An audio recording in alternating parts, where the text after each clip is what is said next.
നമസ്കാരം. അവസാനം ഷോൺ ജോർജിന്റെ ഫൈറ്റ് ബലം കണ്ടോ? ബലം പൂർണ്ണമായി കണ്ടു എന്ന് ഞാൻ വിശ്വസിക്കുന്നില്ല. ബലം കിട്ടണമെന്നുണ്ടെങ്കിൽ തീർച്ചയായിട്ടും പിണറായി വിജയൻ ജയിലിൽ പോകുന്ന ആ കാഴ്ച മലയാളികൾ കാണണം. കാരണം അയാൾ കുറ്റക്കാരനാണ്, അയാൾ കളങ്കിതനാണ്. അത് ഈ കേസ് മാത്രമല്ല, ഇത്രയും കാലഘട്ടമായി നമ്മൾ കാണുന്നതാണ്. കേരളം കണ്ടതിൽ ഏറ്റവും വലിയ അഴിമതിക്കാരനാണ് പിണറായി വിജയൻ. അതിൽ ഇപ്പോൾ ആരോപിക്കപ്പെടുന്ന കുറ്റങ്ങൾക്കപ്പുറത്ത് PMLA ആക്ട് പ്രകാരം പിണറായി വിജയന്റെ സ്വത്തുവകകളെ കുറിച്ച് കൃത്യമായ അന്വേഷണം നടന്നാൽ കേരളം കണ്ടതിൽ ഒരുപക്ഷെ ഇന്ത്യ കണ്ടതിൽ ഏറ്റവും വലിയ അഴിമതിക്കാരനാണ് പിണറായി വിജയൻ എന്ന് പൊതുസമൂഹത്തിന് അത് ബോധ്യപ്പെടുന്നിടം വരെയാണ് നമ്മുടെ ഫൈറ്റ് നടക്കേണ്ടത്. അല്ലെങ്കിൽ എനിക്ക് പൂർണ്ണമായും സംതൃപ്തി എന്ന് പറഞ്ഞാൽ അത് ജനങ്ങളെ ബോധ്യപ്പെടുത്താൻ കഴിയുന്നിടത്താണ്. അതായത് പിണറായി വിജയനെ ആദ്യം പുറത്തു കൊണ്ടുവന്ന ഒരാള് ഞാനാണ്. അന്ന് മുതൽ ഞാൻ ഫൈറ്റ് ചെയ്തിട്ട് എനിക്ക് എവിടെ എത്തിക്കാൻ പറ്റിയില്ല. സുപ്രീം കോടതി കിടക്കാണ് കേസ്. പക്ഷെ ഷോൺ ജോർജ് ഫൈറ്റ് ചെയ്ത് അതുകൊണ്ട് തന്നെ ഈ പോരാട്ടങ്ങൾക്കിടയിൽ ഇവർ നമ്മളെ തടസ്സപ്പെടുത്തുന്ന വ്യവഹാര വഴികൾ എന്താണെന്ന് എന്നെക്കാൾ നന്നായിട്ട് പറയാൻ ഈ ലാവ്ലിൻ കേസിൽ ഉൾപ്പെടെ എത്ര ഘട്ടങ്ങളിൽ ഫേക്കായിട്ടുള്ള കേസുകൾ കൊണ്ടുവന്ന് ആ കേസുകളെ തടസ്സപ്പെടുത്തി കേസ് എവിടെ എത്തി. കേരള ഹൈക്കോടതി അദ്ദേഹത്തെ വെറുതെ വിടുന്ന സാഹചര്യം ഉണ്ടായി. ഇനി അത് ഡൽഹിയിലെ സുപ്രീം കോടതിയിൽ അതിന്റെ അപ്പീൽ അതും എവിടെയും എത്തും എന്ന് ഞാൻ ചേട്ടൻ പ്രതീക്ഷിക്കുന്നില്ല. കാരണം അന്ന് അതിന്റെ അന്വേഷണം നടത്തിയ CBIയുടെ റിപ്പോർട്ടിൽ പിണറായി വിജയനെ കൊടുക്കാനുള്ള ഒന്നുമില്ല എന്നുള്ളതാണ് ഞാനിപ്പോഴും മനസ്സിലാക്കുന്നത്. പല ഘട്ടങ്ങളിലായിട്ട് തന്നെ നശിപ്പിച്ചിട്ടുണ്ട്. 2013 ആ കേസിന്റെ അന്വേഷണ റിപ്പോർട്ട് ഫയൽ ചെയ്തത്. UPA സർക്കാർ ഭരിച്ചുകൊണ്ടിരിക്കുകയാണ്. അത് ആ നാൾ വഴിയിൽ തന്നെ ആ കേസ് നശിപ്പിക്കാനുള്ള വേണ്ട കാര്യങ്ങളൊക്കെ ചെയ്തിട്ടുണ്ട്. പക്ഷേ ഞാൻ ഇപ്പോഴും പറയുന്നു, പിണറായി വിജയന്റെ സ്വത്തുവകൾ അന്വേഷിച്ചു കഴിഞ്ഞാൽ തീർച്ചയായിട്ടും വീണ വിജയന്റെ അക്കൗണ്ടുകൾ പരിശോധിച്ചു കഴിഞ്ഞാൽ അബുദാബി കൊമേഴ്ഷ്യൽ ബാങ്ക് വീണ വിജയന്റെ അക്കൗണ്ടിലേക്ക് SSC ലെവലിൽ നിന്നും പണം വന്നിട്ടുണ്ട്. ആ അക്കൗണ്ട് പരിശോധിച്ചാൽ വീണ്ടും SLC ലെവൽ ഉൾപ്പെടെയുള്ള കേസുകൾക്ക് നിർണായകമായിട്ട് ഉണ്ടാകുന്നതാണ് പ്രതീക്ഷ. അതായത് അദ്ദേഹത്തിനെതിരെ നിരവധി കേസുകളാണ് നമ്മുടെ മുന്നിലുള്ള. ഒന്ന് സ്വർണ്ണക്കടത്ത് കേസ്, ഡോളർ കടത്ത് കേസ്, അതേപോലെ ലൈഫ് മിഷൻ തട്ടിപ്പ്, ലാവ്ലിൻ കേസ്, അങ്ങനെ കിടക്കുന്നു. അതിൽ ഏറ്റവും സുപ്രധാനമായി വന്ന ഈ കേസിലാണ് ഇപ്പൊ അവസാനം ഒരു തീരുമാനമായിരിക്കുന്നത്. ഇത് തുടക്കമായിരിക്കുമോ? ബാക്കിയുള്ള കേസുകളിലേക്കും കടക്കുമോ? തുടക്കമാകണമെന്നാണ് ഞാൻ ആഗ്രഹിക്കുന്നത്. കാരണം പലനാൾ കള്ളൻ ഒരു നാൾ ഫെയിൽ എന്ന് പറഞ്ഞ പോലെ വലിയ ബാങ്കുള്ള നടത്തിയ പ്രതി ചിലപ്പോൾ ചക്ക മുട്ടിക്കുമ്പോഴേക്കും പിടിക്കുന്നു. 1,32 ലക്ഷം രൂപയുടെ പിണറായി വിജയനെ സംബന്ധിച്ചുള്ള വളരെ നിസ്സാരമായ തുകയാണ്. ആ തുകയ്ക്ക് മാത്രമേ നമുക്ക് തെളിവുള്ളൂ, ബാക്കിയൊന്നിനും തെളിവില്ല. ബാക്കിയെല്ലാം അന്തരീക്ഷം നിൽക്കുന്ന കഥകളാണ്. അപ്പോൾ ഇത് കൃത്യമായ തെളിവോടുകൂടിയുള്ള കേസാണ്. അതുകൊണ്ട് തന്നെ നടപടി ഉണ്ടാകുന്ന വിശ്വാസം.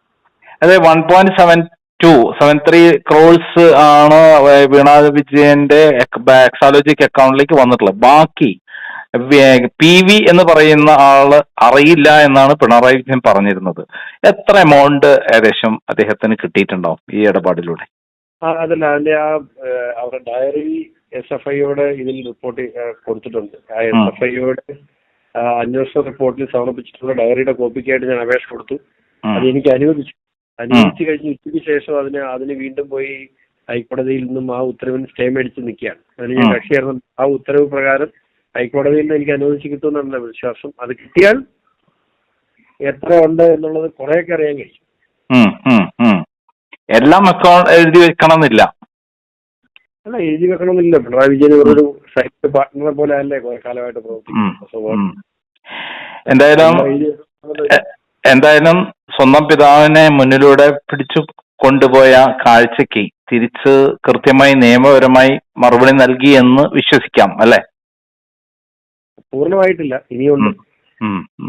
അപ്പം എല്ലാ ആശംസകളും. ഓക്കെ. നമസ്കാരം.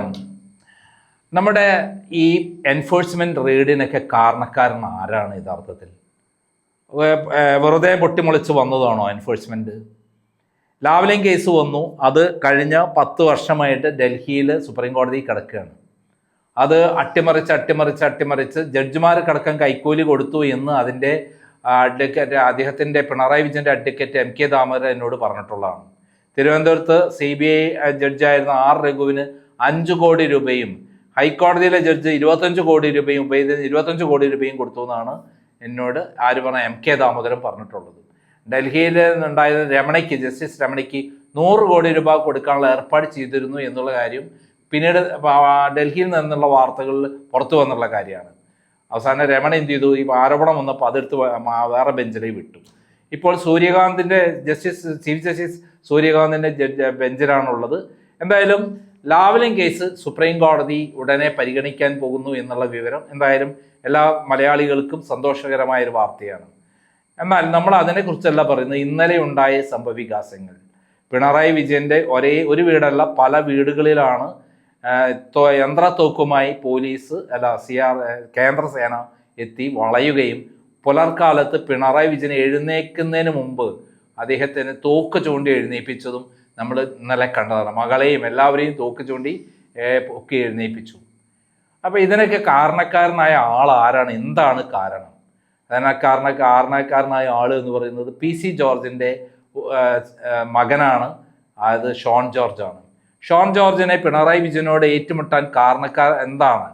അവിടെ ഒരു പ്രാദേശിക പാർട്ടി മാത്രം ഉണ്ടായിരുന്ന ഷോൺ ജോർജും അതേപോലെ ജനപക്ഷം പാർട്ടി മാത്രം ഉണ്ടായിരുന്ന ഷോൺ ജോർജും PC ജോർജും സ്വന്തം പാർട്ടിയിൽ മാത്രം വളർന്ന് അവിടെ സ്വന്തം MLA ആവുകയൊക്കെ ചെയ്തിട്ടുള്ള PC ജോർജും ചേർന്ന് BJPയിൽ എത്താനുള്ള കാരണം എന്തായിരുന്നു?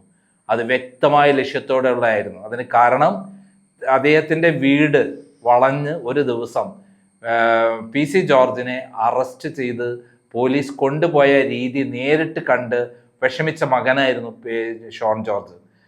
അദ്ദേഹത്തിൻ്റെ വീട്ടിൽ നിന്ന് PC ജോർജിനെ, അതായത് വർഷങ്ങളായി MLA ആയും ചീഫ് വിപ്പായും ഒക്കെ പ്രവർത്തിച്ച് എല്ലാവരുമായി അടുത്ത ബന്ധമുള്ള പിണറായി വിജയനുമായിട്ടും മന്ത്രിസഭയിലെ അതിൽ പുറത്തുള്ള ആളുകളായിട്ടൊക്കെ വളരെ അടുത്ത ബന്ധമുള്ള PC ജോർജിനെ ഒരു വലിയ ബറ്റാലിയൻ പോലീസ് വന്ന് വീട് വളഞ്ഞു. എന്നിട്ട് അവിടുന്ന് പൊക്കിക്കൊണ്ടുപോയി. അതിൻ്റെ പിന്നാലെ ഷോൺ ജോർജും പോയി. അങ്ങനെ തിരുവനന്തപുരത്ത് എത്തുമ്പോഴേക്ക് വഴിക്കിലെല്ലാം തന്നെ BJP പ്രവർത്തകർ വലിയ സ്വീകരണമായിരുന്നു, മുദ്രാവാക്യം വിളിയായിരുന്നു. അങ്ങനെ തിരുവനന്തപുരത്ത് എത്തി. എന്തായിരുന്നതിന് കാരണം? മതവികാരം ഉണപ്പെട്ടു എന്ന് പറഞ്ഞിട്ടുള്ള കേസായിരുന്നു. അങ്ങനെ അദ്ദേഹത്തെ പിടിച്ചു വലിച്ചു കൊണ്ടുപോയി കോടതിയിൽ എത്തിച്ചപ്പോൾ അവിടെ കോടതി പറഞ്ഞു, ഈ കേസേ നിൽക്കില്ല, നിങ്ങൾ വേറെ പണി വെക്കുക എന്ന് പറഞ്ഞിട്ട് അദ്ദേഹത്തിന് വെറുതെ വിട്ടു. പിന്നീട് എറണാകുളത്ത് ഇതേപോലെ പിടിച്ചുകൊണ്ടുപോയി. അങ്ങനെ എല്ലാ തരത്തിലും ഉപദ്രവിച്ചപ്പോൾ ഇത് നേരിട്ട് കണ്ട PC ജോർജിൻ്റെ മകൻ ഷോൺ ജോർജ് തീരുമാനിച്ചു, ഇതിന് മധുര പ്രതികാരം ചെയ്തേ പറ്റുള്ളൂ.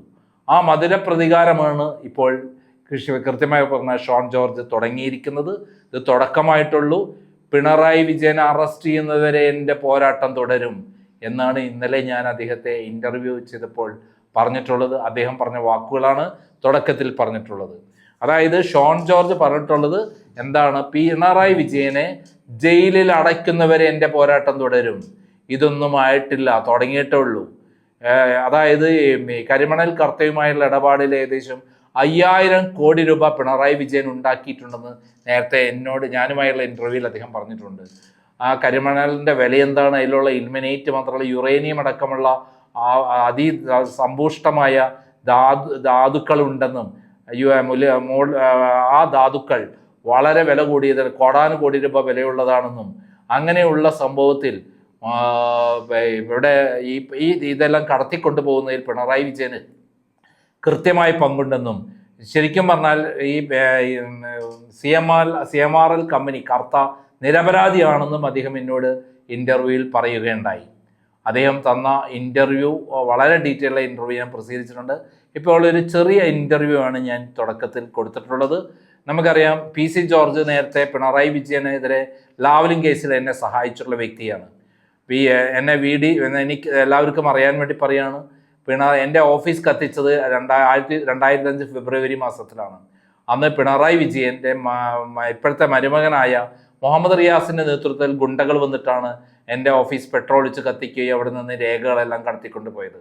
ആ രേഖകൾ വെച്ച് ബ്ലാക്ക് മെയിൽ ചെയ്തിട്ടാണ് പിണറായി വിജയനിൽ നിന്നും കോർപ്പറേഷൻ കൗൺസിൽ മത്സരിക്കാനുള്ള അവസരം കിട്ടി. ലോക്സഭയിലേക്ക് മത്സരിക്കാൻ വീരേന്ദ്രകുമാറിനെ വെട്ടിമാറ്റി കോഴിക്കോട് മത്സരിക്കാൻ അവസരം കിട്ടി. അതിനുശേഷം അദ്ദേഹത്തിന് ബേപ്പൂര് മത്സരിക്കാൻ അവകാശം കിട്ടി. മന്ത്രിയായി. പിന്നെ പിണറായി വിജയൻ്റെ മകളെ കെട്ടിച്ചു കൊടുത്തു. ഇതാണ് ചരിത്രം. സ്വന്തം ഭാര്യയെ ചവിട്ടി വീഴ്ത്തി, നാഭിക്ക് ചവിട്ടി, അങ്ങനെയൊക്കെയാണ് 2 കുട്ടികളെ കെട്ടിച്ചിട്ടാണ് ഈ പറയുന്ന റിയാസ് ആരുടെ കൂടെ പോയത്? പിണറായി വിജയൻ്റെ മകളുടെ കൂടെ കല്യാണം കഴിഞ്ഞ് പോയത്. ആലോചിച്ച് നോക്കണം, ഇത്രയും ദുഷ്ടത്തരം വേറെ ആരെങ്കിലും ചെയ്യുമോ? അങ്ങനെയുള്ള റിയാസ് 25 ദിവസം ജയിലിൽ കിടന്നിട്ടുണ്ടോ കേട്ടോ. എന്നെ അറസ്റ്റ് ചെയ്ത എന്നെ ഓഫീസ് ആക്രമിച്ച വകയിൽ 25 ദിവസം ജയിലിൽ കിടന്നിട്ടുണ്ട്. 2 പേർ മരിക്കാനിടെ എൻ്റെ ഓഫീസ് ആക്രമിച്ച കാര്യത്തിൽ. കാരണം അത് കണ്ട് ഷോക്കായ ഒരാളും ഫിനാൻസ് മാനേജറും പിന്നെ ഒരു മാനേജർ ഓഫീസ് നടത്തിയിരുന്ന അഡ്മിനിസ്ട്രേഷൻ മാനേജർക്ക് മർദ്ദനമേറ്റ് അദ്ദേഹം ഹാർട്ട് അറ്റാക്ക് ഒരാളായിരുന്നു. പെട്ടെന്ന് അദ്ദേഹം മരിക്കുകയുണ്ടായി. സോമൻ എന്ന് പറയുന്ന ആളും രാജൻ എന്ന് പറയുന്ന ആളും. അങ്ങനെ അത്രയും ക്രൂര കൃത്യങ്ങൾ ചെയ്ത ആളാണ് നമ്മുടെ റിയാസ്. അങ്ങനെയുള്ള റിയാസ് എൻ്റെ പ്രവർത്തികളെ ഏറ്റവും അധികം കൃത്യമായി തുറന്നു കാണിച്ചിട്ടുള്ള ആളാണ് PC ജോർജ്. ഫാരിസ് അബൂബക്കറിൻ്റെ ബിനാമിയാണ്, ബന്ധുവാണ് ഈ റിയാസ് എന്ന് ആദ്യം വിളിച്ചു പറഞ്ഞത് നമ്മുടെ PC ജോർജ് ആണ്. ഞാൻ പറഞ്ഞു വന്നത് ലാവ്ലിൻ കേസാണ്. ഇങ്ങനെ ഓഫീസിൽ നിന്നും രേഖകളെല്ലാം കടത്തിക്കൊണ്ടുപോയാൽ PC ജോർജ് ആണ് എനിക്ക് VS അച്യുതാനന്ദനിൽ നിന്നും രേഖകളെല്ലാം കളക്ട് ചെയ്ത് എനിക്ക് എത്തിച്ചു തരുന്നത്. എന്നെ VS അച്യുതാനന്ദൻ വിളിച്ച് ചോദിക്കുകയായിരുന്നു, നന്ദകുമാർ CBI എൻക്വയറി കൊടുക്കാൻ തയ്യാറാണോ എന്ന് ലാവ്ലിൻ കേസിൽ. അതേ എന്ന് പറഞ്ഞു. ലാവ്ലിൻ കേസിൽ CBI എൻക്വയറി കൊടുത്തു. പിന്നീട് അതിനാവശ്യമുള്ള എല്ലാ രേഖകളും എത്തിച്ചേരാന്ന് VS അച്യുതാനന്ദൻ പറഞ്ഞു. അത് PC ജോർജ് വഴിയായിരുന്നു എത്തിയിരുന്നത്. അതേപോലെ തന്നെയാണ് അദ്ദേഹം പിന്നീട് സ്വപ്ന സുരേഷിനെ കണ്ട് ഈ 34 തവണ, ഒരു തവണയല്ല 34 തവണ കോടിക്കണക്കിന് രൂപയുടെ സ്വർണം നയതന്ത്ര പാക്കേജിലൂടെ ബിരിയാണി ചെമ്പായി അല്ലാതെയും പിണറായി വിജയൻ വീട്ടിലേക്ക് എത്തിച്ച കാര്യം സ്വപ്ന സുരേഷ് വിളിച്ചു പറഞ്ഞത് PC ജോർജിൻ്റെ വഴിയാണ്. അങ്ങനെ PC ജോർജ് വളരെ വിശദമായിട്ട് വളരെ ഡീറ്റെയിൽ ആയിട്ടാണ് ഈ കാര്യം പറഞ്ഞത്. ഒരു ദിവസം PC ജോർജും അതേപോലെ സ്വപ്ന സുരേഷും എൻ്റെ ഓഫീസിൽ ഇൻ്റർവ്യൂവിന് എത്താമെന്ന് പറഞ്ഞിരുന്നു. ഇതിൻ്റെ ഇടയിലാണ് നമ്മുടെ സരിതാ നായർ VD സതീശൻ PC ജോർജുമായി സംസാരത്തിനിടയിൽ എങ്ങനെയോ അറിഞ്ഞു എൻ്റെ ഓഫീസിൽ വരുന്നുണ്ടെന്ന്. അത് വിളിച്ചു പറഞ്ഞു. അങ്ങനെ എനിക്കെതിരെയും സ്വപ്ന സുരേഷിനെതിരെയും PC ജോർജിനെതിരെയും ഒരു കേസ് പോലും, കള്ളക്കേസ് പോലും പോലീസ് എടുക്കുകയാണ്. യാതൊരു തെളിവും ഉണ്ടായിരുന്നില്ല. അങ്ങനെയുള്ള സംഭവത്തിൽ ശരിക്കും പറഞ്ഞാൽ PC ജോർജിനെ പിണറായി വിജയൻ ടാർഗറ്റ് ചെയ്യുകയായിരുന്നു. ഇതിലാണ് സ്വന്തം അപ്പനെ, ഒരു തെറ്റും ചെയ്യാത്ത അപ്പനെ പിടിച്ചു കൊണ്ടുപോകുന്ന രംഗം കണ്ടിട്ടാണ് ഷോൺ ജോർജ് കേസ് കൊടുക്കാൻ തയ്യാറായത്. വീണ ഉൾപ്പെട്ട ഈ കരിമണൽ കർത്തയുടെ കേസിൽ മാസപ്പടി വിവാദം വന്നപ്പോൾ 2020 ആദായ നികുതി സെറ്റിൽമെന്റ് ബോർഡിന്റെ വിധി വന്നത്. അത് പിന്നീട് ജോമി തോമസ് എന്ന് പറയുന്ന പത്രപ്രവർത്തകൻ, മനോരമയുടെ പത്രപ്രവർത്തകനാണ് ഇത് പുറത്തു കൊണ്ടുവരുന്നത്. ഇത് പുറത്തു വന്നതിന് ശേഷം അത് ഏറ്റെടുത്തത് നമ്മുടെ ഷോൺ ജോർജ് ആണ്. ഷോൺ ജോർജ് ഏറ്റെടുത്ത ശേഷം കൃത്യമായ നിയമങ്ങൾ പഠിക്കുകയും SFIO അന്വേഷണത്തിന് കൊടുക്കുകയും ഹൈക്കോടതിയിൽ ഹർജി കൊടുക്കുകയും അതിന് ഹൈക്കോടതി ഉത്തരവ് പ്രകാരമാണ് അത് കേസിന്റെ വഴിത്തിരിവുണ്ടാകുന്നത്.